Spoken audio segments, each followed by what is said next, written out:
Muito bom dia para você que está abrindo os trabalhos aqui comigo, Gustavo Ferreira, repórter do site, no valorinvest.com. Hoje, para saber onde é que vai parar a Bolsa no segundo semestre. Para responder essa pergunta e ajudar você do outro lado a saber o que fazer também, estamos aqui hoje com Sara Delfim, gestora e sócia da Dália Capital. Como é que vai, Sara? Tudo bem? Tudo bem, Gustavo. Obrigada pelo convite. A gente que agradece a sua presença e agradece também a presença do Vitor Santin, assessor da Aqua Investimentos. Bom dia, Vitor. Tudo bom? Bom dia, Gustavo. É um prazer estar aqui com vocês e com todo mundo que nos escuta. A gente que agradece. Antes da gente ir propriamente para a resposta, a gente vai mostrar aqui o saldo da semana passada, para ficar todo mundo alinhado na mesma página. Na semana passada tivemos ganhos nas bolsas, já vai pintar aí na tela. Ibovespa foi para cima, dólar foi para baixo, as bolsas lá fora subiram também. Eu queria saber de vocês os principais gatilhos dessa alta e em que pé começa o pregão dessa segunda-feira, começando pela Sara. Bom, vamos lá. Bom dia a todos. Bom, a semana passada, acho que a principal notícia positiva acabou sendo os dados, de emprego nos Estados Unidos, veio bem acima das expectativas. Isso gera, acho que um otimismo maior, não só na economia americana, mas o resto do mundo como um todo, por ser, de fato, aí a maior economia do mundo. Aqui no Brasil, a gente não teve notícias, assim, de fato, muito diferentes ou que pudessem impulsionar os mercados, mas a gente acabou indo a reboque desse otimismo nos Estados Unidos e também não tivemos, assim, nenhum evento negativo do lado político ou do lado econômico. Ficou um pouco mais do mesmo aqui na economia local. E com isso o dólar, o real, se valorizou um pouco em relação ao dólar por conta aí de toda essa conjuntura de mais otimismo. E passando a mesma pergunta para o Vitor, na semana passada, apesar desse movimento positivo do mercado, a gente teve um giro relativamente baixo aqui no Brasil de ações. Eu queria que você comentasse também sobre esse ponto de vista, A gente teve, claro, um saldo positivo, mas que não mostra todo o filme do pregão, Eu queria saber o que a gente pode traduzir, apesar dessa alta, dessa baixa movimentação de ações, Vitor. Perfeito. Primeiro a gente tem que se pautar que entre olhar um movimento pequeno e um movimento mais amplo, Quando a gente olha lá para trás, essa queda toda que o Ibovespa teve, que os mercados lá fora e o mercado brasileiro tiveram por conta da pandemia, primeiro se precifica o final do mundo, Sempre esses movimentos muito abruptos em que a bolsa e o mercado costuma trabalhar. Com essa movimentação de final do mundo e depois uma recuperação por conta dos dados aí que a Sara botou muito bem de dados econômicos, o payroll americano vindo muito mais forte, A gente vendo que o final do mundo não era tão feio assim, o mercado... E Vitor, desculpa te cortar, o payroll, para o pessoal que está acompanhando, que não está habituado, são os dados do mercado de trabalho americano, Exatamente, que mostra basicamente o desemprego. A gente viu também que lá no pico da crise, no problema mais sério, o olho do furacão, a gente viu o pedido por auxílio-desemprego lá numa pontada extrema, nunca antes vista, numa velocidade que acho que o que pauta essa crise inteira é a velocidade de tudo que acontece. E aí esses pedidos por auxílio-desemprego também deram uma diminuída muito forte. E aí a gente pode até entrar numa discussão, eu acho um ponto legal de puxar de gancho, que é a adaptabilidade, a flexibilidade que o mercado americano tem de contratar e demitir nesses momentos. Por isso que a gente vê os mercados americanos, como sendo mais maduro, uma recuperação econômica muito mais forte. Porque quando a gente vê essa alta da bolsa, índices lá já voltando, aí quando a gente olha até a Nasdaq, empresa o índice de tecnologia batendo máximas, a gente vê que a precificação do mercado de renda variável lá fora é de uma recuperação em V. Se isso vai ou não ocorrer, aí é um outro ponto de discussão, porque o mercado de fato de renda variável, ele trabalha como um indicador antecedente, uma precificação no futuro. Esse é um ponto que eu vou querer tratar com vocês mais para frente aqui na conversa. Eu acho que tem as velocidades diferentes que cada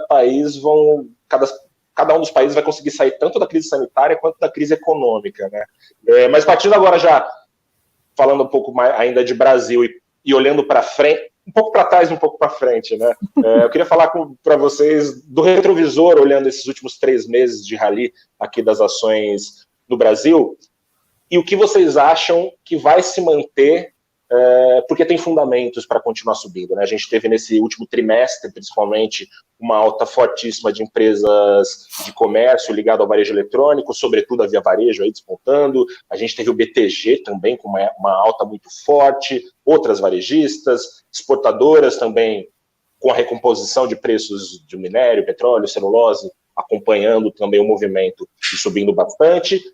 E tivemos também as aéreas dando um baita repique da queda que tinham dado, né?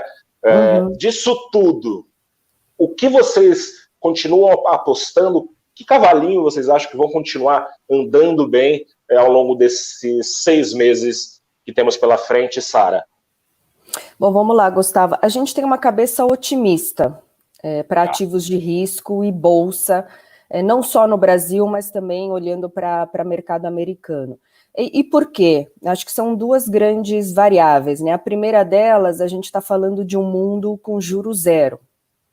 Né? Se a gente falar Japão, Europa, Estados Unidos, está todo mundo aí com juro perto de zero ou a zero. E a gente tem no Brasil, pela primeira vez na nossa história, a taxa de juros mais baixas, né, de sempre. Né? A gente está com 2,25 e muito provavelmente vai para 2 e, assim, quem dirá, pode até ir abaixo de 2. Então, quando você tem um cenário de mundo e de Brasil com juro muito baixo, o dinheiro ele busca ativos reais. Né? O dinheiro vai buscar ações, o dinheiro vai buscar ouro, vai buscar moedas fortes, o dinheiro vai buscar real estate, né? Imóveis, que acabam, né, se valorizando nesse cenário.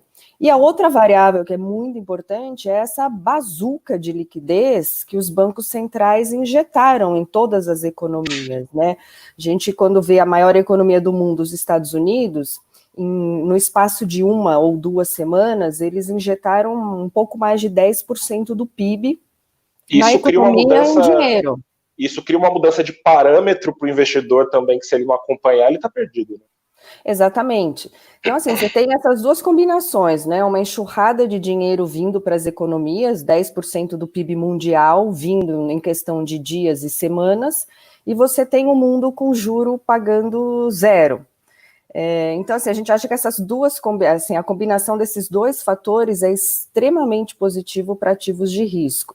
E, ao mesmo tempo, você começa a ver, como o Vitor falou, né? A gente, no início, precificou o fim do mundo. Né? Então, aí agora as pessoas respirando, tendo um pouco mais de visibilidade, a gente já sabe o que é essa crise, a gente já está trabalhando, né, na frente de remédios, na frente de vacinas, em algum momento isso vai acontecer, é uma questão de tempo. Então, com uma visibilidade melhor também, o investidor não tem muito para onde correr, a não ser para a Bolsa. Então, acho que isso explicou um pouco por que esse rally, não só aqui, mas lá fora também, aí nos últimos meses, e a gente acha que o segundo semestre não deve ser diferente. Você vai continuar com a combinação desses 2 fatores, né? Juro baixo no mundo, um excesso de liquidez, dados econômicos que uma hora vai vir melhor do que o esperado, em algum momento pode vir um pouco pior do que o esperado, isso é normal, faz parte, mas a gente acha que a tendência é de que esses dados comecem a melhorar. E aí a gente aqui na Dália, a gente tem 3 grandes temas ou teses que a gente coloca na nossa carteira, né, e através de ações, e a gente expressa isso através de ações. A primeira delas é esse cenário, né, de juro baixo e uma economia que vai se recuperar, na nossa visão aqui em Brasil, de forma lenta e gradual. Então, a gente gosta do setor elétrico, porque ele tem uma demanda pouco elástica, as tarifas também não oscilam, né, elas são ajustadas por inflação, não é um tipo de setor que tem guerra de preço, muita competição, então a gente consegue ter uma visibilidade melhor de receitas. E o cenário de juro baixo são empresas que pagam dividendos de 6%, 7%, que parece pouco, né, Gustavo? Mas é o triplo do CDI. Mas é a tal da mudança de parâmetro, né?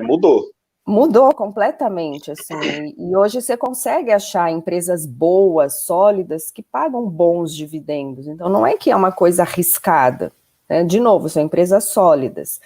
O segundo tema que a gente expressa, né, na nossa carteira é a questão da tecnologia. Então, através de empresas de e-commerce, que estão indo super bem durante essa crise e devem continuar a performar bem, setor de telecom, né, que era um setor meio morto, mas hoje todo mundo está aqui demandando dados. É extrema necessidade. É bom ou ruim, não importa. É o que a gente tem que usar e as receitas vão continuar entrando. Provavelmente aqui todo mundo deu um upgrade aí na internet ao longo dessa quarentena. E outros setores que tem um pouco dessa pegada de tecnologia. E por último, assim, a gente tem na nossa carteira também, já tinha, né, e continua aí para o segundo semestre, empresas de qualidade, empresas líderes dos seus setores, né? Porque vamos pensar, Gustavo, assim, dando um exemplo, né? Por exemplo, lojas Renner. É difícil para um pequeno varejista que tem 3, 4 lojas competir com a Lojas Renner num cenário que a gente está hoje, né? Por quê? Sim. Porque a Renner tem um balanço mais forte, tem acesso à tecnologia, tem o melhor time de executivos, tem acesso a crédito mais barato. Então, talvez, infelizmente, esse pequeno varejista vai encolher ou vai até quebrar. Então, para a Renner acelerar o seu crescimento acaba sendo mais fácil nesse cenário. Então, a gente gosta dessas empresas líderes nos seus segmentos, porque com a crise e uma retomada mais gradual, vai ser difícil para o lado de competição de pequenos e médios competidores, né? Desculpa se eu me alonguei, passar aí para o Vitor. Passando a bola. Imagina, a Sara falava assim, que é até uma espécie de processo de consolidação, né? Ou seja, comprando empresas que quebrem, as líderes tendem a comprar essas empresas, ou então pegar o público de quem quebrar e elas nem precisarem comprar, né? Vitor, e você, tem algum papel aí desses que enfim, estão despontando nas manchetes aí pelo desempenho dos últimos meses, né? BTG, Via Varejo, Petrobras teve uma recuperação importante também nos últimos 3 meses. Tem algum papel o setor que a Aqua está apostando com mais carinho para esses 3 meses que vem, não? E a gente tem duas partes de uma mesma resposta, né? Já até puxando de gancho, dando continuidade no que a Sara estava falando. Então, nesse primeiro semestre, essa primeira parte do ano, a gente viu muitos movimentos macros. Então, a gente viu um problema aí de saúde e a gente viu os movimentos dos governos, os bancos centrais injetando muita liquidez para salvar os ativos no mercado. Então, primeiro, a gente viu uma consolidação macro, né? Nunca antes, desde 2008, o Fed, o Banco Central Americano, vem aumentando o balanço dele, comprando ativos, mas nessa velocidade, como a Sara disse, de 10% do PIB, em uma paulada só, foi uma coisa atípica mesmo do mercado. E agora a gente deve ter o segundo semestre muito mais pautado no movimento micro. Quais vão ser as empresas que, de fato, vão conseguir se consolidar depois desse pós-crise, quais vão que vão conseguir se recuperar, e tem sempre aquela brincadeira, né? Se tem uma coisa que a gente aprende com a história, que a gente não aprende nada com a história, né? Então, esses movimentos, eles são cíclicos em ciclos mais longos e ciclos mais curtos. A gente tem que lembrar que desde 2008 o mundo vem em plena expansão ali de capital em crescimento abundante, aí tirando um pouquinho o Brasil, né, que a gente tem também dentro do nosso crescimento econômico mais uma jabuticaba, né? A gente ficou lá de lado de 2014 a 2016 sendo um grande detrator. Nesses movimentos cíclicos, os movimentos de crise, seja por causa de um Covid, que é uma crise que todo mundo fala que ninguém tem culpa, diferente de 2008, que é um excesso de alavancagem, né, dentro dos mercados imobiliários, ou até mesmo a bolha.com, né, dos anos 2000, a diferença é que ele vem para limpar os excessos. Então, as empresas que têm uma saúde financeira frágil, que não conseguem aguentar seus 3, 6 meses, 1 ano sem fluxo de caixa, né, sem capital de giro, elas tendem a sair do ecossistema e as grandes vêm se formando grandes conglomerados. Então, o que a gente preza aqui, junto com tudo que tem de relatório, de estudo, XP, sejam casas de análise, é por se balizar nas grandes frentes de cada setor. Então, a gente viu até... Pode falar. Por favor. E a gente viu até, por exemplo, alguns setores, né? O Brasil é um grande exportador de commodities. E a gente viu o commodity sendo valorizado por essa alta do dólar e, por exemplo, o minério, né, o ferro, sendo muito consumido pelos mercados asiáticos. A gente viu a Ásia sendo quase que uma proxy do mundo para a Covid, que é como eles tomaram impacto primeiro que todo mundo e reabriram. A gente viu, por exemplo, empresas como Gerdau, a própria Vale, tendo movimentos de alta pela exportação que continuou, né?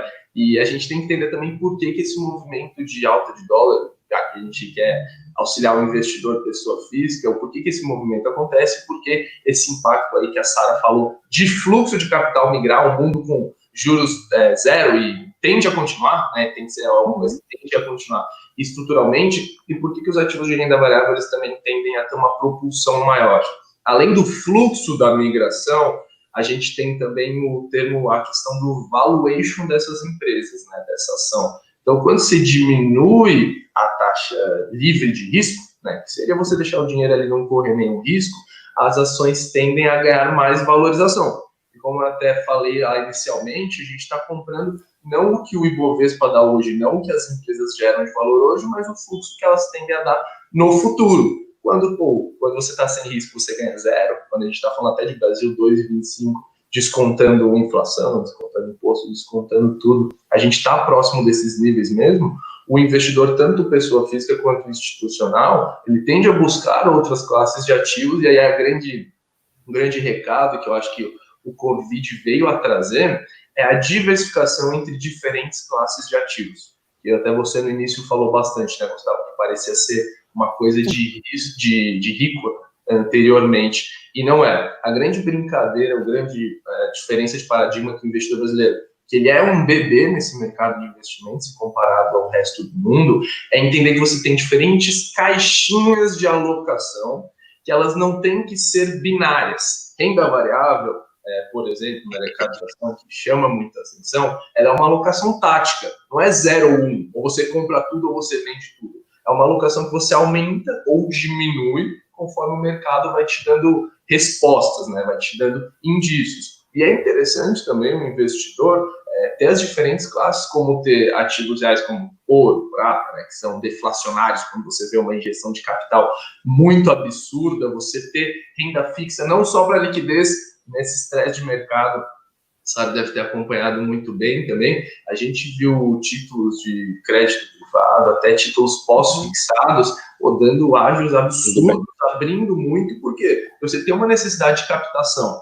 E aí até uma coisa engraçada que a gente viu nesse momento aí atípico de Covid, foi uma busca por liquidez desenfreada. Então a gente tem... o ouro derreteu no começo da crise, né? É totalmente contraintuitivo, né? A gente, putz, a crise, o ouro vai lá para casa do caramba, agora... E por que isso, né? Porque foi um sell-off, né? Foi uma busca por liquidez. E a gente tem que pensar, tudo tem um fundamento, né? O mercado de investimento ele foi feito por pessoas, então foi feito para fazer sentido, mesmo que não faça muitas vezes, né? Sim. Então, o que aconteceu? Você tem matematicamente, os parâmetros de risco do mercado, você vê volatilidade como risco, né, para alguns padrões de risco. Então, quando você vê o gráfico anual, por exemplo, de 2019 até fevereiro de 2020, veio quase que linearmente para cima, né, veio muito forte em linha reta. Então, o que é volatilidade? É movimento, né, é o mercado mexer demais, é um desvio padrão maior. Então, quando você vê o mercado vindo em linha reta ao longo do tempo, o que os parâmetros de risco dizem? Eu posso aumentar minha alavancagem, posso aumentar minha posição, porque eu tenho menos risco. Quando o mercado dá aquele pico para baixo, a taxa de juros longa, a renda fixa abre, o mercado derrete, você tem que estopar várias posições, você tem que vender para ajustar os seus parâmetros de risco dentro das caixinhas. Feito isso, você tem que sair vendendo tudo, independente do que seja. Ouro, renda fixa, ação. Por isso que a gente viu que no curto prazo o dinheiro virou rei, né? Por isso que o dólar se valoriza, aí liquidez, dinheiro na mão é rei, tanto para as empresas que estão passando por momentos ruins, ou para quando você está fazendo uma alocação de investimento. Só que no longo prazo, dinheiro tende a ter uma depreciação cada vez maior, por conta dessa injeção de capital. E a gente não pode esquecer que ações também são ativos reais. A empresa, por definição, ela pega a inflação e repassa no produto. Então, não é só o ouro, não é só a prata, não é só o commodity. Aí entram, por exemplo, ativos alternativos como criptomoeda, por aí vai. Mas acho que o grande recado é o investidor entender que ele vai ter essas caixinhas ad eterno e aumentando e diminuindo conforme o mercado. Conforme vai mudando a conjuntura. Eu vou trazer aqui duas perguntas, vou juntar duas perguntas numa só, que chegaram aqui para a gente sobre essa temática de juros, de injeção de dinheiro. São perguntas do Anderson e uma pergunta da Luciane. O Anderson quer saber se o Brasil tem capacidade, se o Brasil sustenta uma Selic nessa casa dos 2% pelo médio prazo. A Sara já falou um pouquinho, e o Vitor também, que tem uma tendência aí de juros baixos por um bom tempo. E a pergunta da Luciana é uma pergunta que eu vejo muito em fóruns, em conversa, em bate-papo, sobre uma possível bolha no mercado por causa dessa injeção grande de dinheiro e de bolsa subindo. Para quem está acompanhando, por exemplo, uma Covid com as suas curvas batendo recordes e a bolsa subindo também, e para quem não está familiarizado com o mercado, que não está sabendo, por exemplo, dessas mudanças estruturais, fica um pouco confuso querendo entender será que tem uma bolha isso? Todo mundo vai quebrar a cara? Eu queria que vocês falassem um pouquinho desses medos que passam pela cabeça de muita gente. Sara. Vamos lá, rapidinho sobre os juros. O porquê que a gente acha que os juros podem ficar baixos por mais tempo do que as pessoas esperam, não só no Brasil, mas lá fora também. Primeiro, você vai ter economias, né? A gente não sabe qual vai ser a forma da recuperação, mas pensando aqui em Brasil, a gente deve ver uma recuperação lenta e gradual. Então, portanto, você não deve ter uma pressão da inflação. Se não há inflação, o Banco Central não precisa aumentar os juros para segurar a inflação. Até se a gente pensar, essa é a primeira crise na nossa história em que o Banco Central combate uma crise cortando os juros. Qualquer outra crise que a gente pegue lá atrás, o Banco Central agia aumentando os juros, porque você vinha uma crise lá de fora, isso fazia o dólar subir, você tinha um repasse do dólar, né, para os itens importados aqui, isso gerava inflação. Como combater isso não acontece agora, né? O dólar não está entrando no preço, não está sendo repassado pelo produtor, né, essa alta de custo. Exatamente, porque a economia está fraca, você tem uma distância enorme entre oferta e demanda. Então, enquanto você tiver essa distância, e isso deve demorar para fechar, a inflação não deve voltar tão cedo. Então, de novo, dá para os juros continuarem baixos. Isso é ótimo, né? A gente ter aqui no Brasil, de forma consistente por um longo prazo, uns juros mais baixos. Isso é ótimo, né?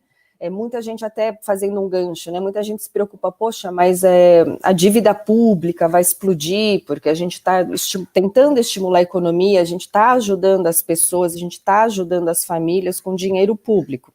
É verdade, isso vai trazer uma pressão para a dívida pública, mas quando você tem uma dívida alta com juro de 15, o Brasil gastava 1 trilhão quase em despesas de juros por ano. Está mais barato para o governo, né? Exatamente. Quando você tem um juro de 2, o governo está gastando 150 bilhões de reais em despesa de juro. Então, essa diferença de 800 bi, vai arredondando, é quase que uma reforma da Previdência por ano de economia. Então, assim, é muita diferença o juro baixo no Brasil, não só para o governo, que dá esse tempo para o governo ajudar as pessoas menos favorecidas, mas também ajuda até as empresas a se recuperarem, porque imagina numa crise com juro alto, uma empresa tentar sobreviver, é muito difícil. Ela não consegue captar, né? Não consegue captar dinheiro. Não consegue captar. Hoje, com juro baixo, mesmo na crise, as empresas estão captando para investir em tecnologia, as empresas estão captando para aproveitar e comprar um competidor que está ali sufocado. Então, é muito diferente você ter juros baixos no Brasil. E aí, para nós, pessoas normais, é o desafio de aprender a investir melhor, que é um pouco do que o Vitor falou. O brasileiro vai ter que se mexer, não dá mais lá aquele 1% ao mês que a gente tinha e dormia tranquilo, não existe, e não vai existir por um bom tempo, né? E uma coisa, assim, acho que a segunda pergunta foi sobre... Se vai ter uma bolha aí, né? Bolha a gente só sabe quando estoura, né? Mas o que tem de fato e de lenda urbana nessa bolha aí que está nascendo? Ou sendo... Então, assim, é que quando a gente olha os dados da economia real e olha, né, o rally das bolsas, de fato soa como uma bolha, né? Pô, você ainda tem vítimas da Covid, você ainda tem PIBs negativos no mundo todo, você ainda tem as empresas perdendo dinheiro, né? E a bolsa não para de subir, é uma bolha. Mas é um pouco do que o Vitor falou, né? O mercado financeiro, ele antecipa o que a gente deve ver no futuro. Então, tem empresas que vão continuar crescendo. Todas essas empresas de tecnologia já estão crescendo. O setor elétrico, por que o setor elétrico muda a percepção de valor dele? Uma empresa de energia, ela tem que valer 40% menos do que ela valia antes da crise? Não, assim, o business dela não mudou, o consumo todo mundo continua acendendo e apagando a luz, não é igual consumo de outras coisas, né? Exatamente, claro, você tem setores mais cíclicos que sofrem mais, mas você tem setores que continuam indo bem. Então, o mercado financeiro, né, a bolsa antecipa, poxa, caiu demais. Essa empresa não perde tanto valor, ela continua valendo a mesma coisa, porque tem uma diferença entre valor e preço, né? Sim. Então, que aí quando todo mundo começou a respirar e ter uma visibilidade melhor dessa crise, e viu a reação extremamente rápida dos bancos centrais, o mercado começou a precificar que, pô, vai passar, como todas as outras crises passaram. Então, voltou a andar as empresas de qualidade, voltou a andar as empresas de tecnologia, as empresas mais defensivas, né, digamos assim. Sim. E é importante o investidor também entender que a economia real não é a economia que está na bolsa, né? Quem está na bolsa são as maiores e melhores empresas do Brasil e do mundo. São empresas diferentes, líderes, com market share grande, com balanço forte, com o melhor grupo de executivos. Então, não reflete a realidade ainda, né? O varejista ali, ele está sofrendo muito. O pequeno locador de carros, ele está sofrendo. Mas não é a mesma realidade de uma Localiza, de uma Renner, de uma Magazine Luiza. E a Bolsa antecipa, né? Então, a Bolsa viu que o mercado precificou demais uma crise muito ruim e que, na verdade, as empresas, ao longo do tempo, vão recuperar o seu valor. Então, parece que é uma bolha, porque a economia real, as notícias ainda são um pouco negativas. Sim. Mas a perspectiva para frente é muito positiva, né, Gustavo? De novo, você tem muito dinheiro vindo, você tem um ano de eleição nos Estados Unidos, então eu acho que o Trump vai fazer o que for possível para reanimar a economia e trazer dados mais positivos. Olhando para a China, que é um outro motor importante do mundo, né? O ano que vem é aniversário de 100 anos do Partido Comunista Chinês. Pô, se você é um grande líder, o que você quer fazer um ano antes de um grande evento? Sobretudo com o Estado inteiro na sua mão, você vai gastar. Você quer ser populista, você quer trazer boas notícias, você quer estar com a popularidade em alta. Então, acho que a China também vai fazer o que for possível para estimular lá a sua economia. Então, você tem os Estados Unidos, de um lado, injetando dinheiro e fazendo as coisas acontecerem. Do outro lado, você tem a China, outro motor importante, estimulando. A Bolsa antecipa que lá na frente as economias vão retomar e as empresas vão voltar a crescer. Então, eu acho que é um pouco disso. Espero que o Vitor concorde. Vitor, passando a mesma pergunta, eu queria saber assim, a mesma pergunta, mas olhando para empresas. Eu vou repisar no setor, por exemplo, de turismo, que subiu tanto nos últimos tempos, claro, recuperando o preço que tinha e com uma expectativa aí de ajuda do governo, enfim. Acredito que há mais uma mudança estrutural e rápida do que uma bolha, como a Sara está falando, dessa impressão de bolha, né? Enfim, juros baixos, bolsa subindo. Mas tem algum setor que você acha que o retrovisor está mais feliz do que o futuro deve ser, não? Você tocou num ponto importante, que é a reestruturação, né? Deve ter uma mudança de paradigma. Então, quando a gente está falando aí, os setores mais famosos, né? O setor de aviação, o setor aéreo, o setor de turismo. A gente viu até o Warren Buffett anunciando lá que a Berkshire Hathaway vendeu todas as posições deles das linhas aéreas, né? Então, fez até um rebuliço no mercado, fez uma nova onda de correção. Basicamente, qual que é a grande questão que ele põe em voga, que eu concordo e que eu acho que deve ter uma mudança estrutural, e aí a Sara apontou muito bem a diferença entre preço e valor, né? Depois eu vou fazer um gancho com o setor bancário. Basicamente, esse setor ele deve ter uma mudança estrutural na medida que a grande questão do setor aéreo, por exemplo, que tem a ver também com o turismo, da pessoa que vai viajar, por exemplo, para a Disney, né, para passar as férias com a família, é muito a parte comercial. São as empresas que precisam dessa capilaridade, né, precisam ter equipe comercial, precisam ter os executivos viajando ao redor do Brasil. Esse mundo de tecnologia de adaptabilidade rápida que a gente viu, todo mundo já tinha tecnologia na mão, né, mas a necessidade de utilizar e ver que o ganho, a perda marginal, aí no caso, né, é muito pequena frente ao ganho que você tem de efetividade, né? Pô, talvez nós estaremos nos encontrando e podemos fazer esse mesmo tipo de conversa, assim, de troca de ideia aqui de fluxos de uma maneira também rica para todo mundo. Então, estruturalmente, deve mudar a relação das empresas do B2B, de fato, né, para o setor aéreo.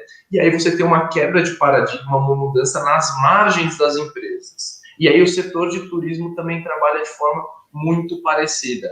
Essa recuperação, imagina quanto tempo, por exemplo, deve demorar para o consumidor em geral voltar para ir, por exemplo, para o parque da Disney, né? Todo mundo junto ali, aglomerado, mesmo passando Covid, coisa do tipo. São mudanças de paradigma estrutural dentro de um setor. E aí a gente tem até uma resposta matemática para isso, que é essa recuperação dessas empresas. Quando algo cai muito, qualquer recuperação percentual é alta, né? Tudo que é assim. Isso é fácil de explicar. E aí, já puxando de gancho que a Sara estava falando da pergunta anterior, eu concordo com gênero, número e grau com o que ela está falando. E aí eu pontuo também que a grande questão dessa pandemia, a grande questão dessa crise, diferentemente das outras, é que ela atinge a oferta e a demanda ao mesmo tempo. Por isso você não tem atividade, né? Quando você não tem atividade, vem o governo abaixando a taxa de juros. Se não tem inflação, não tem retomada de atividade, não tem por que subir, basicamente isso.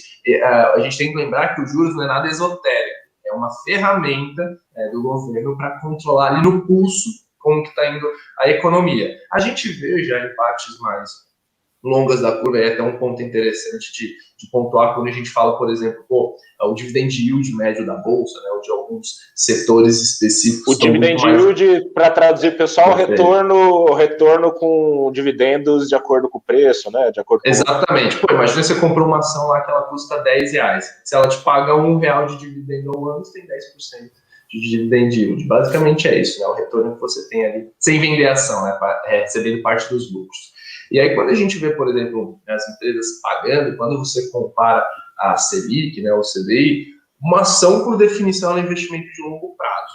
Né? Selic e o DI são investimentos de curtíssimo prazo. Então, você tem que olhar as partes mais longas da curva de juros. Né? Você tem que olhar, por exemplo, empresas do setor de transmissão de energia, que mesmo que passe ou não a energia ali dentro, ela já tem um contrato pré-estipulado, que é o que a Sara bateu, empresas mais defensivas tendem a continuar gerando valor, né, e não tem um impacto muito forte, é inelástico, né, basicamente a receita deles. Você comparando nas partes mais longas da curva, aí já tem título pagando seus 4%, 5%, você vê uma precificação de recuperação, né, da atividade econômica, mas eu concordo que ela deve ser mais lenta do que o precificado, né, a gente aí entra até no medo, talvez, de uma segunda onda, né, uma segunda onda aí de casos de Covid, de disseminação, principalmente no Brasil, onde a gente tem poucos testes, né? Então, com esse medo de segunda onda, a gente poderia ver uma abertura maior, mas a atividade tende a não ser recuperada, né? Não voltar a crescer. E aí a gente entra também no ponto da bolha, né? A definição do que é uma bolha, primeiramente, né? A bolha no mercado de investimento é quando a gente entra naquela exuberância irracional, quando a gente entra num modelo de manias, onde você compra o ativo não olhando o valor, olhando que eu vou conseguir vender mais caro para o Gustavo do que eu comprei. Quando você entra nesse nível de comprar alguma coisa para vender mais caro, você começa a descolar o preço do fundamento.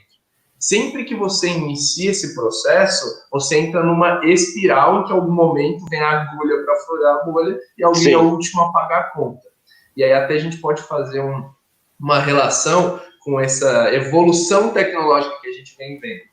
Isso, na verdade, começa lá em 97, 98, e aí toda na fase daquela bolha do mercado.com que a gente viu, que estourou ali em 2000, 2001, que basicamente o que aconteceu? A gente teve a tecnologia por si só, ela existe, só que não necessariamente ela vai ser bem utilizada. Então, se a gente vê lá atrás, eu lembro que tem várias reportagens, né, engraçadas, que mostram o pessoal falando aí, porque é a definição da bolha, né? Quando eram medidas, lembra até que foi perguntado a uma repórter, né? A repórter perguntou para o dono de um website, se eu não me engano era de fraudes, perguntou assim, qual que é a expectativa de lucro aí, de faturamento da empresa? Ele falou assim, a expectativa de lucro não sei, mas a expectativa é que a gente receba 100 mil acessos no site, por exemplo. Quando você começa a mudar esse tipo de métrica, em que lucro não importa mais, faturamento não importa mais, dívida não importa mais, é só uma métrica de visualização, você começa a perder a racionalidade.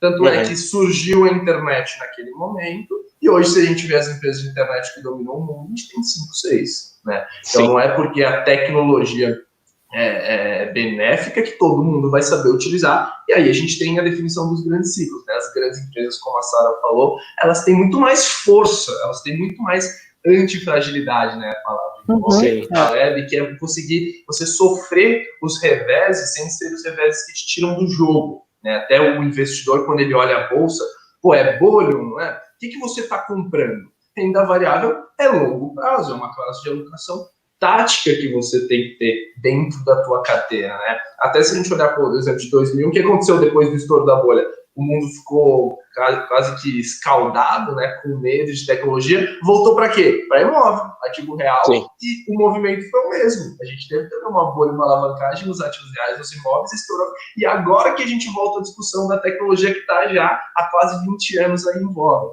Então, é muito saber quais são as empresas, como que é a utilização disso, porque se a gente olhar, por exemplo, hoje o setor agrícola, a utilização de tecnologia no setor agrícola é surreal, é absurdamente alto, né? Então a gente tem em todos os níveis. A brincadeira, eu acho, desse novo mercado é a diferença que a gente vê entre asset hards e asset lights, né? Se a gente, até para explicar um pouquinho melhor, se a gente olhasse antes dos anos 2000, né, antes de 1990, mais ou menos, o que pautava o mundo? O que eram as grandes empresas? Empresas de ativos fixos. Então, indústrias, fábricas, né? A gente via lá a GE, a gente via a ExxonMobil, essas grandes empresas aí que dominavam o mundo. É uma empresa que basicamente é o seguinte, você tem lá uma fábrica, por exemplo, de camiseta. Você fatura R$100, vamos supor. Para você faturar R$200, tem que comprar uma nova máquina. Basicamente é isso, né? Você cresce na medida que você faz investimento em ativo fixo. Hoje a gente vê tomando conta muitas asset lights, que seriam os ativos leves, que são empresas que elas têm crescimento exponencial. Um exemplo bobo aí, o Google, né? Então, o Google, com o mesmo prédio, ele pode atender 1.000, 10.000, 100.000 ou 1 milhão de clientes, né? Ele investe muito mais em tecnologia, em processos, capilaridades e grandes cabeças, né? Então, acho que essa é a grande mudança de paradigma, né, Gustavo? E uma dúvida, vocês falam, a gente, enfim, né, tecnologia, como a gente está falando, já estava muito em voga e agora mesmo quem tinha aversão à tecnologia começou a usar e deve ser algo que veio para ficar, né? A partir do momento que você entra... Não é um fim, né? É um meio de... eficiência. Exatamente. Mas eu queria saber de vocês, a gente nos últimos dias tem acompanhado, enfim, ao mesmo tempo tem o recorde do Nasdaq, mas tem acompanhado alguns boicotes, né? As empresas de tecnologia, as grandes do Nasdaq, focado nas empresas de redes sociais, né, Twitter, Facebook. Vocês acham que esse movimento, né, que começa com um protesto social, né, civil, e agora também com a adesão de empresas, pode trazer um pouco de dificuldade aí no médio e longo prazo para essas companhias? Não? Começando pela Sara, perdão.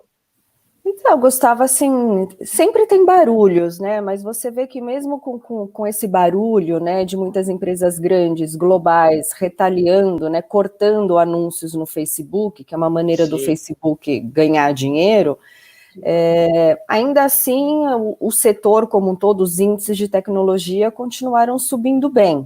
Exato. Então, acho que faz parte você ter essa politicagem ou esse barulho. Mas, ao mesmo tempo, vamos pensar, né? As economias estão fracas no mundo todo.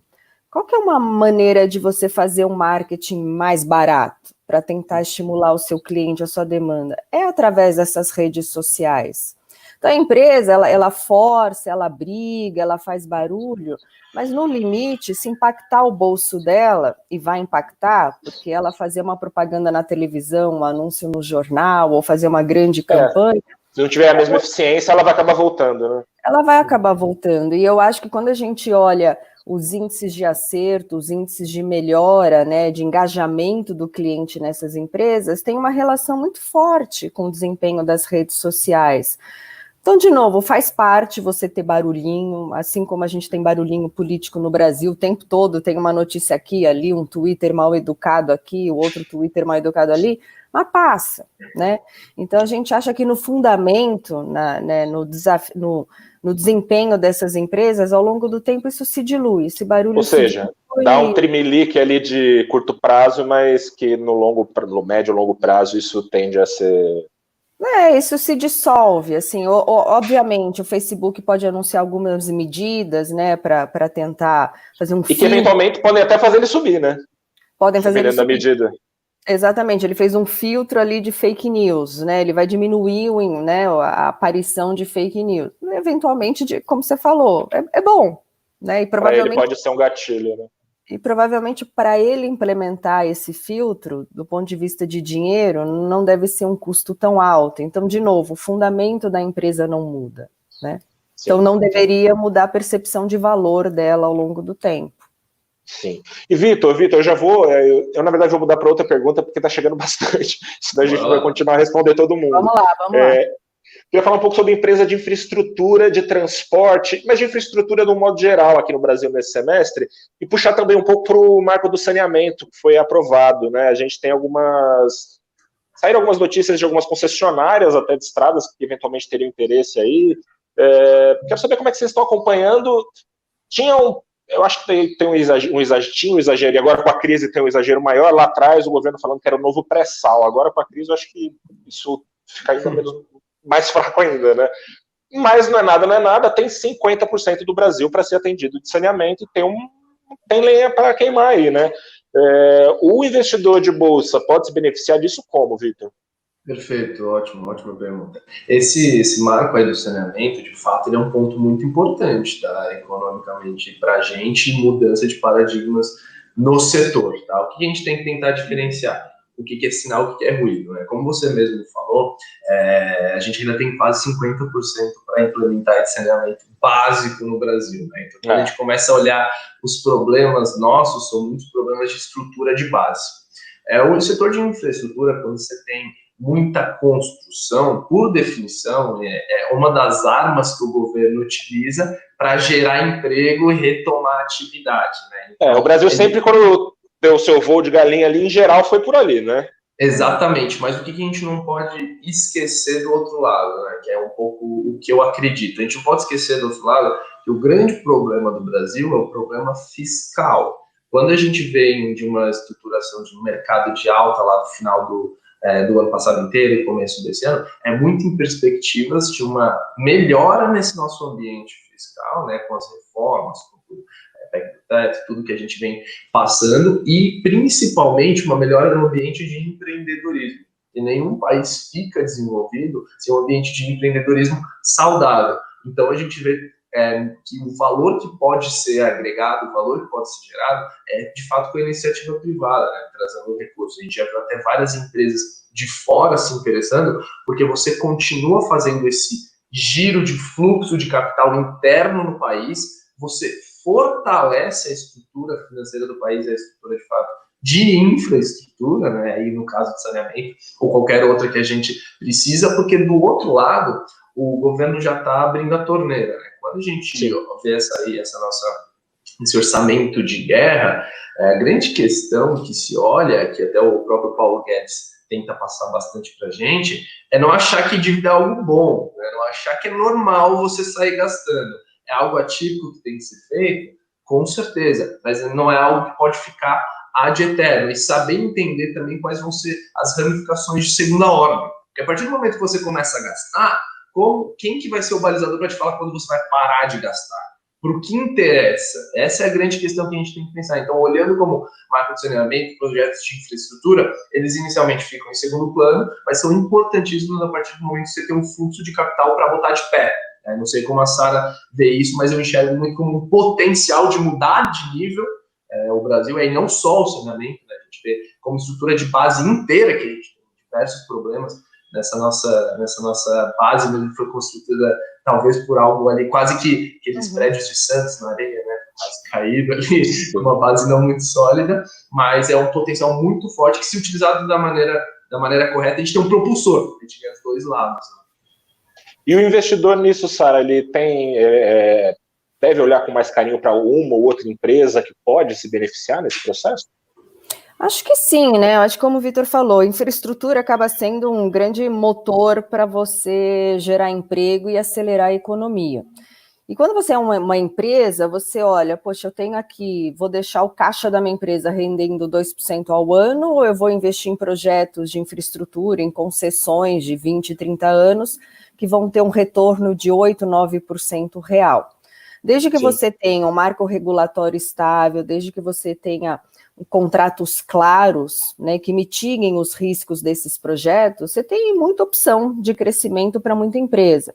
Né, como você disse, a própria CCR, que é uma empresa de concessões rodoviárias, anunciou que vai estudar alguns projetos de saneamento. De novo, se ela fizer uma boa alocação de capital, eu, acionista de CCR, eu vou me dar bem, que a empresa vai crescer, vai investir em bons projetos com retornos maiores, e dali para frente vai começar a pagar mais dividendos. Então, poxa, vou, de repente, não é que é para comprar CCR. Porque também é risco, né? Pode dar errado também, né? É monitorar, né? É uma opção de crescimento para a empresa, mas a gente tem que acompanhar, né? Porque às vezes ela vai pagar caro para entrar no projeto. Ela tem que entrar num preço bom que gere valor para o acionista. Então, CCR é uma das empresas. EcoRodovias nunca se pronunciou sobre o saneamento, mas eventualmente pode anunciar que vai olhar não só saneamento, mas outras concessões de rodovias, de portos, de aeroportos, que o governo deve lançar aí nos próximos meses, né? Vender ativos, né? Rodovias, portos e aeroportos. Você tem as próprias empresas de saneamento que podem investir. Enfim, tem aí um leque de opções, que a gente tem que ir ali no dia a dia, né, avaliando, vendo as notícias, fazendo as contas, e aí para tomar uma decisão se é hora e se é bom comprar qual ação. Mas sim, tem ações que podem se beneficiar dessa oportunidade de crescimento. E até, Gustavão, posso dar uma complementada? Claro, por favor, imagina. Por favor. De 2 pontos, né? De pensar primeiro como funciona essa estrutura de concessão, né? Para quem está assistindo entender um pouquinho melhor. Quando você abre a concessão, você é basicamente a leilão. Né? Então entra, por exemplo, uma CCR, uma EcoRodovias ali brigando para leilão para tomar aquela concessão.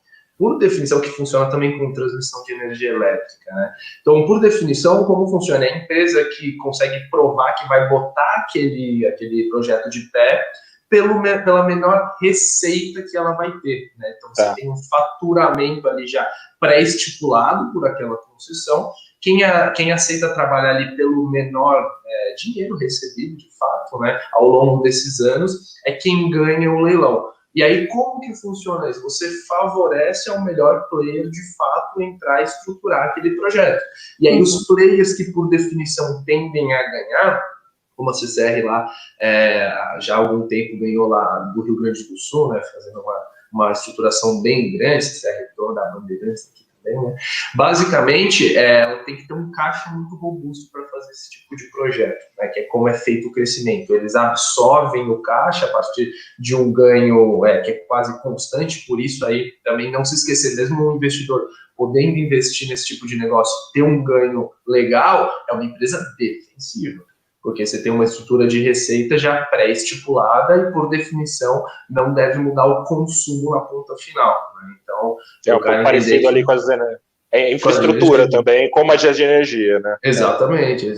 E saber também, aí as de energia tem uma particularidade, né? Que você tem as geradoras, as transmissoras, as comercializadoras, e a de saneamento já não é nessa distinção tão forte, mas o investidor entender que se ele está tomando esse tipo de ativo, tem que ser a parcela dentro da carteira dele de ações que compõe o lado defensivo. Eu acho que essa é a grande ideia.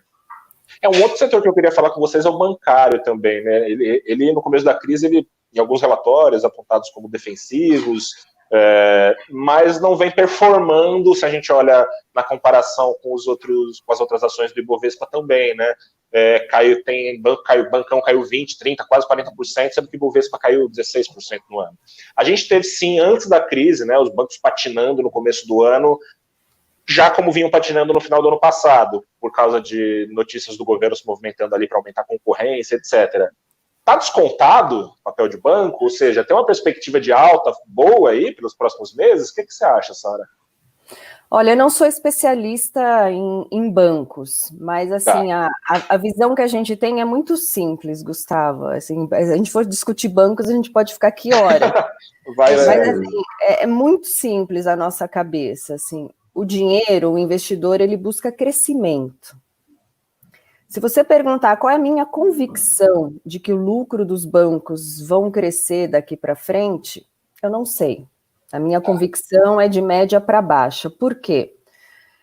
Primeiro, você vai ter uma economia que vai se recuperar de forma lenta e gradual. Segundo, você tem boas chances, né, do governo, do Banco Central, começar a regulamentar melhor, né, tarifa de cheque especial, começar a colocar tetos, né, nas taxas que esses bancos podem cobrar. Isso, já como vem fazendo desde o final do ano passado.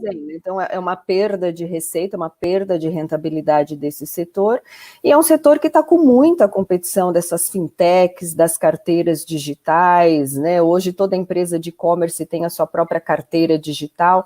Então, assim, quando você pega uma economia mais fraca, potencial do Banco Central, né, limitar as tarifas e as taxas que os bancos cobram, e competição com as fintechs, assim, se eu tenho dúvidas de que esse setor vai continuar crescendo lucros, se a minha convicção é baixa, é simples, melhor não ter.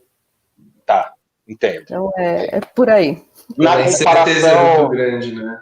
Na comparação com os outros setores, você acredita que os outros setores oferecem melhores perspectivas? Outros setores. Agora, você tem os bancos mais tradicionais e você tem esses bancos mais modernos, né? Que são caixinhas quase diferentes ali de desempenho, né? Exatamente. Você tem essa parte do banco digital mais forte, mais enraizado até na cultura do banco. Provavelmente eles vão crescer mais do que a média do setor. Então, assim, olhando o todo, parece que é um setor que talvez não cresça, por conta de tudo isso que eu falei aqui. Mas dentro dos bancos, você pode ter um banco que se destaque, porque ele está mais digitalizado, ele está mais moderno. Então tem que avaliar, assim, mas como um todo não é um setor assim que brilha aos nossos olhos, não.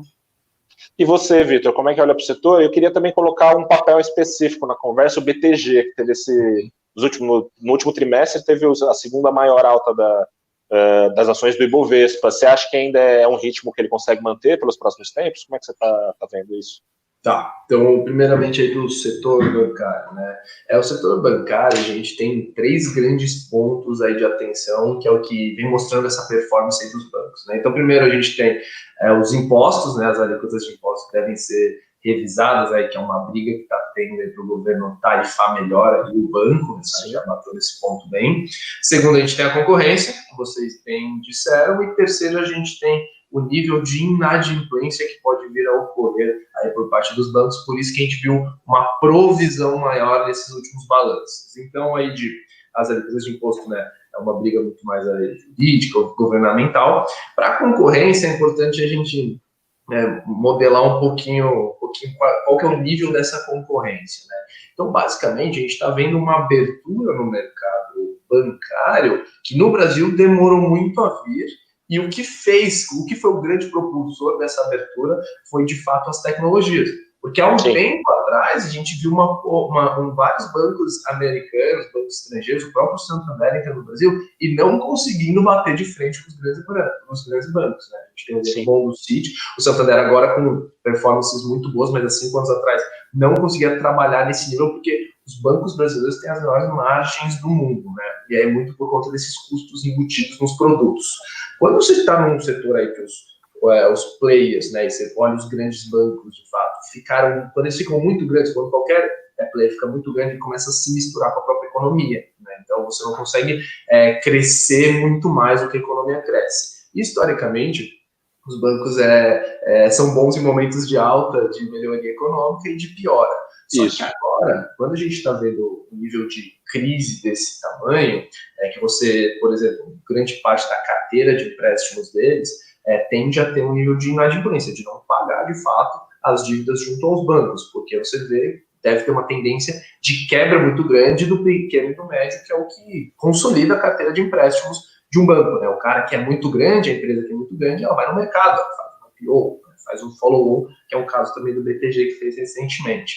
E aí a concorrência, quando a gente enxerga, para mim fica muito claro o paradoxo que a gente consegue, o paralelo, desculpa, que a gente consegue fazer lá fora. Se a gente olhar lá fora o mercado americano, óbvio que está anos-luz do mercado brasileiro, mas acho que é uma tendência de um início de processo, a gente vê 95% do mercado desbancarizado. Lá, gerente de banco é para falar sobre empréstimo, né, não sobre investimentos, que é o que a Sara vem puxando de gancho, que hoje qualquer plataforma digital tem sua carteira, a gente tem o Robo Advisors, tem vários novos bancos surgindo. Essa quebra de barreira tende a fazer o que com os grandes bancos? Diminuir as margens. E aí é sempre aquela brincadeira que, pô, eu acho que o primeiro ponto que a Sara levantou, que é a diferença de preço e valor. Eu sempre sou comprador e sempre sou vendedor, depende do preço, né? Tem ativo que se cair demais vai ficar tão mais barato que eu tenho uma margem de segurança muito grande. O sistema bancário, ele existe há mais de 2.000 anos e deve existir para frente, né? Que são setores perenes. Agora, o formato dele que tende a ser muito diferente nesse novo movimento, né? A gente deve ter uma migração aí muito mais para o digital e uma utilização de produtos financeiros, você tem uma capilaridade maior e uma abertura desse mercado. E aí, qual que é a grande questão? Por definição, esses bancos eles ficaram muito tempo surfando nessa onda, né? Anos e anos consolidando caixa. Por isso que a gente vê, por exemplo, Itaú e Bradesco distribuindo mensalmente dividendos, porque é sempre um trade-off, né? No final das contas. Você pega esse dinheiro e reinveste no seu negócio para crescer, ou você distribui. Quando você é gigantesco, não tem muito mais para onde crescer, você distribui, porque você rentabiliza melhor o teu dono, né? Teu acionista, seja a pessoa pequena, seja o dono de 50% do banco. Só que por eles terem essa vantagem de tempo de juros compostos, eles têm muito caixa. Então, a visão não é que tenda a morrer. Quem, como a Sara falou, se adapta melhor, que é a grande pauta dessa nossa crise, né? Adaptabilidade muito rápida, porque, como a gente já viu aí, investidas para comprar a concorrência, isso tende a acontecer. Aí a grande discussão que se tem, quando você tem uma estrutura muito grande, ela fica mais lenta para se mexer, né? Que é a grande dificuldade. Quando você tem vários players atacando por todos os lados e comendo margens em diferentes produtos, a dificuldade é você conseguir absorver rápido ou implementar esses mesmos produtos sem uma perda de sinergia. E aí eu acho que passa muito por uma mudança de cultura dentro da empresa, né? Porque a gente... E nesse cenário, o BTG justamente despontou, por exemplo, nesse semestre, por destoar de ser um bancão grande, estruturado, e consegue se mexer, e tem lenha para queimar aí também, né? Tem um modelo diferente, sim, tem um modelo diferente. A gente tem que lembrar que ano passado ele teve bastante volatilidade, né? E parece ter superado isso e ganhado algum know-how para gerir crise, né? Afinal de contas, passou por grandes crises dentro do banco. Né? Passou, com certeza. E mostra um pouco de adaptabilidade, né? A gente teve também aí, recentemente, um follow-on do banco. Então, sim. O follow-on é quando, por exemplo, uma empresa que já tem capital aberto põe mais ações no mercado para levantar dinheiro. No final, até o investidor, esse é sempre um ponto que eu gosto de tocar, que o investidor tem que entender o que é o mercado de ações. O mercado de ações nada mais é que o ambiente onde as ações levantam dinheiro para investir nos próprios projetos, né? Então, a gente vê também essa perspectiva aí foi um dos grandes impulsionadores aí do BTG recentemente, tá, pessoal? Tá. E gente, ó, a gente está quase encerrando, eu não quero deixar de perguntar para vocês de setor externo. A gente, enfim, com juros baixos aqui, o investidor brasileiro também está se sentindo mais disposto a expandir, né, seus horizontes, não investir na Bolsa só do Brasil. A gente falava no começo da conversa sobre essas diferentes velocidades de recuperação. Os dois grandes mercados para o brasileiro, quando você olha para fora, é Europa e Estados Unidos. Vislumbrando essas velocidades de recuperação, existe muita diferença no que vocês vislumbram para esses dois mercados, no que eles devem oferecer, já quase nesse pós-crise ou no começo dessa saída de crise, Sara? Sim, a gente, aqui na Dália, a gente tem uma cabeça otimista para a Bolsa no Brasil e Bolsa Americana também. A gente está exposto na nossa carteira ações aqui e ações lá fora. E por que economia americana? Bom, maior economia do mundo, onde a velocidade do dinheiro foi brutal, né? De novo, 10% do PIB americano foi injetado em questão de semanas. Quando a gente olhasse a crise financeira de 2008, o Banco Central americano levou quase 4 meses para botar liquidez no mercado. Aqui agora parece que eles tinham um manual já, né? Eles aprenderam a fazer e vão, beleza, gente, vamos voltar aqui. Vem fazendo desde 2008, né? Exatamente. Então, você tem a maior economia do mundo, com muita liquidez, com bolsa de muita qualidade, né? Vamos ver. Qual que é o seu celular, Gustavo? O celular é daquela marca coreana. Mas o sistema de operação deve ser americano, Android. Americano, Android. O seu computador. É igual ao celular, coreano Android. Mas deve ter o sistema da Microsoft. Isso mesmo. Americano. Isso mesmo. O que vocês estão assistindo na quarentena? Netflix? Isso mesmo. Americana. Google. Vamos pesquisar sobre a Aqua. Onde a gente vai? Na enciclopédia? Não. A gente vai no Google, lá, Aqua Investimentos. Então, assim, pelo que você está falando, os Estados Unidos é um grande defensivo, né? Tá assim, tudo lá. Tudo que existe de muita qualidade está lá. O berço da tecnologia, empreendedorismo, né? Uma economia que é de mercado aberto, que estimula o empreendedorismo, que acolhe o empreendedor, que tem uma demografia. Assim, demografia é uma coisa muito importante. Por que quando a gente pensa no Japão e na Europa, que há anos tem juros zero e há anos botam liquidez na economia, por que essas economias não crescem? Porque a população envelheceu. E a gente está indo para esse rumo aí, né? A gente está com uma expectativa de vida, o brasileiro também, o brasileiro vai viver mais.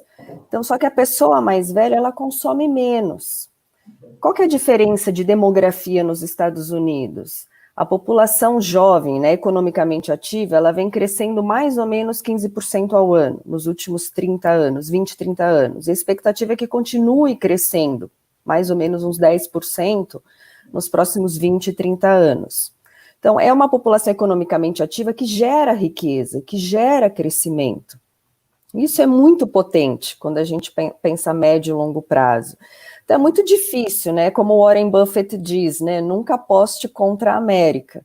A gente acha que tem elementos ali fortíssimos, né? Instituições fortes, né? Quando a gente pensa FMI, BID, as grandes instituições no mundo foram criadas e são patrocinadas pelos americanos, né? Pela economia americana. Então, a gente gosta e a gente acha que ali... eles têm uma impressora poderosa, né?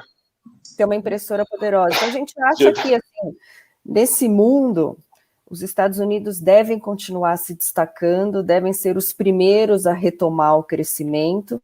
Então, a gente gosta de investir lá, através dos ETFs, né, dos índices, e a gente acha que é importante para a poupança do brasileiro ter dólar, né? Sim. Então, assim, como o Vitor falou muito, né, de caixinhas, é ter diversificação. Você ter um pouco de bolsa brasileira, você ter um pouco de bolsa americana, você ter dólar, você ter ouro. Se você tem essa poupança diversificada, a médio e longo prazo, você vai ganhar. A bolsa vai subir, o dólar vai cair. As coisas se compensam. Uma hora a bolsa vai subir, o dólar vai cair. As coisas se equilibram, né? Então, é sempre bom contar com bastante diversificação em produtos, em ativos de qualidade, e ao longo do tempo, assim, não... o importante é evitar o CDI. Isso é o mais importante. Mudar desse parâmetro. E, Vitor, eu imagino, pela conversa, que você tem um pensamento semelhante ao da Sara. Eu quero saber...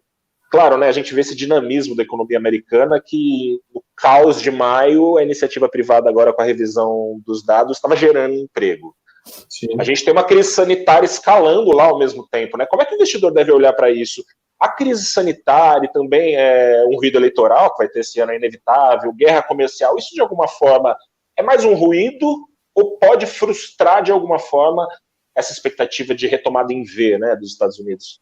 A gente sempre tem que diferenciar, pontuou bem, o ruído e o sinal, né? A gente, óbvio que a crise sanitária ela ainda existe. Se a gente pegar no final de 2019, por exemplo, que a grande pauta era a guerra comercial, ela ainda está em voga. Mas, primariamente, você tem as estruturações macro, né? Como eu comecei falando, agora já se tem uma direção para onde deve ser tomada. Então, no início da pandemia, ficou meio que todo mundo assim, pô, né? A última vez foi mais, não tem ninguém nem vivo, né, para contar a história numa crise desse tamanho, de forma sanitária, né, de pandemia. Ninguém muito sabia o que fazer. Agora já tem um direcionamento. Então, o sinal é qual que é o plano de reestruturação. E aí entra muito, por exemplo, o plano de reeleição que o Trump deve tentar agora para frente, né? Somado a tudo isso que a Sara falou, que são os grandes pontos.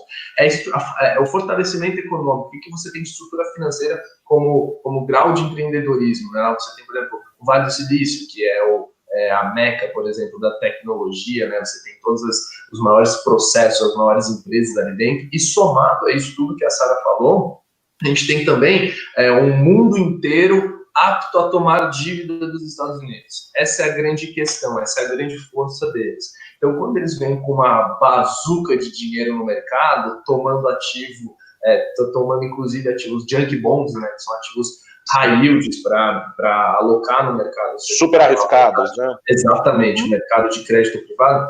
Por que esse poder deles injetarem tanto capital? Porque os Estados Unidos foi tão bem historicamente, economicamente, fez a lição de casa tão direitinho, que ele teria que fazer muita besteira por muito tempo para a moeda dólar deixar de ser a moeda mais forte do mundo. Então, quando você tem esse nível de estrutura, quando você tem a moeda do mundo, todo mundo está apto a tomar a tua dívida, você tem realmente, de fato, muito mais velocidade e força para retomar a economia. Por isso a importância, por isso o investimento em dólar, investimento em ativos americanos é de suma importância hoje e talvez sempre seja, né? Até a gente ver uma mudança aí estrutural econômica. Porque como a Sara falou, não é porque você mora no Brasil, que é uma coisa, mais uma jabuticaba nossa, né? Até se a gente vê alguns pares aqui da nossa América do Sul, o investidor não olha só em termos nacionais de investimento. Por que só as melhores oportunidades de investimento estariam dentro do Brasil? O aspecto cultural aí, né, do investidor, exatamente, olhar muito para a Bolsa Brasileira. Né? Exatamente, falando que a nossa Bolsa Brasileira, no final, é bancário e commodities, né? A gente nem tem... E que se ao fim e ao cabo a correlação é tão forte com os Estados Unidos, botar lá logo, né? Exato, e lá você tem uma vasta gama de ativos que você pode alocar. Uma moeda mais forte, ela tende sempre a ter uma recuperação maior, porque é ele que empauta o início de todos os processos. Então, a partir do momento que o Fed americano fala que vai injetar capital de caminhão, o resto do mundo segue na mesma tendência, né? Quando eles olham, por exemplo, a tendência dos juros continuarem estruturalmente baixos, o mundo segue a mesma linha, mesmo com diferenciação. E o que a Sara apontou, que é muito importante, que além do demográfico eu vou para a cultura, que é diferente do Oriente e do Ocidente, né, os Estados Unidos como sendo mais ocidental, existe uma cultura de gastos muito intensa, né, de consumo muito intenso, e um consumo que se retroalimenta, que ele é sustentável. Por quê? Principalmente pela força que você tem de adaptabilidade nos momentos de crise. Quando uma empresa americana, por exemplo, tem uma facilidade muito grande de mandar embora e depois recontratar, é muito mais inteligente do que você travar essa empresa juridicamente para não mandar embora e fazer a empresa quebrar, e depois você não ter esse emprego para ser retomado. Então, essa facilidade de poder reestruturar financeiramente a empresa, a gente está olhando o espectro de uma, é só exponencializar para todas. Né? Todas podendo fazer esse movimento, a economia, o empregado, ele pode sofrer, mas é no curto, que é o que a gente viu acontecer em 2008. Depois da recuperação, você tende a gerar valor econômico por muito mais tempo.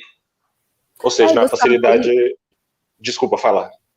Não, só para complementar, assim, tinha um mito também, né, que investir lá fora era coisa para rico, né, Você tinha que ter uma conta num banco lá fora, isso é uma burocracia, né, declarar... E fundos ajudam muito hoje em dia a fazer isso. E hoje em dia, assim, a gente mesmo na Dália tem um fundo específico para isso, que a gente investe boa parte da carteira em ativos lá fora e tem também exposição ao Brasil.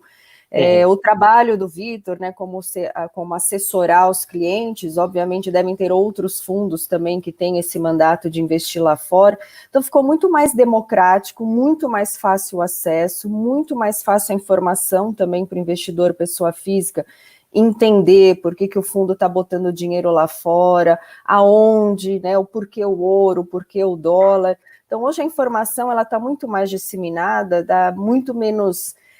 trabalho, digamos assim, acompanhar. E não precisa ter a dor de cabeça de abrir uma conta lá fora e ficar... Não, assim, tem fundos no Brasil que fazem esse trabalho, é uma maneira de dolarizar a sua poupança, né? E as principais plataformas, casas hoje oferecem, né? Sim, opções de ETF, fundos.